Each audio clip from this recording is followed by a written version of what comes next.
Суштината на барањето од Бугарија не е внесување на промена на уставот на Македонија, туку обид да се создаде нова македонска нација, која користи нов македонски јазик, кој почива на бугарски корени. Премиерот Христијан Мицкоски дециден, оваа влада никогаш нема да го дозволи тоа. Борбата за зачувување на македонскиот национален идентитет нема да запре. Ке се бориме до крај, додека можеме. Не знам дали ќе успееме. Тоа секогаш го кажувам. Не знам дали ќе успееме.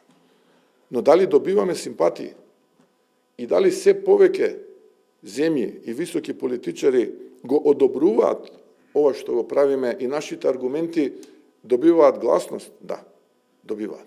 Македонија е со блокирани евроинтеграции и нарушени позиции најмногу поради еден човек. Христијан Мицкоски прстот го впери во екс-министерот за надворешни Бујар Османи. Вели дека тој директно зарил нож во плуќата на македонскиот идентитет. Бујар Османи, и он точно знаеше што правеше. Директно стави нож во плуќата на македонскиот идентитет и закова шајки. Директно. И тоа нема да го забораваме. Тоа никош нема да го забораваме. Прифаќајќи го францускиот предлог.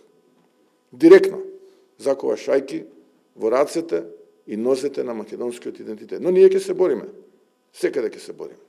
Дали некои идни генерации ќе се соочат повторно со некои Ковачевски, Османи, Маричич и слични? Сигурно.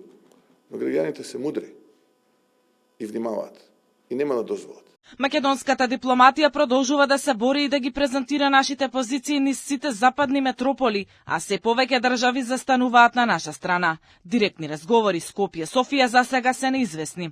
Се уште се чека одговор од Бугарија дали ќе има официјална средба помеѓу македонската председателка Гордана Силјановска-Давкова и бугарскиот председател Румен Радев на самитот на НАТО, кој ќе се одржи на 24 и 25 јуни во холандскиот град Хаг. Од македонската страна се децидни дека иницијативата за средба помеѓу двајцата колеги, председатели да седнат на иста маса е прифатена, со образложение дека треба да има меѓусебен диалог помеѓу двете држави.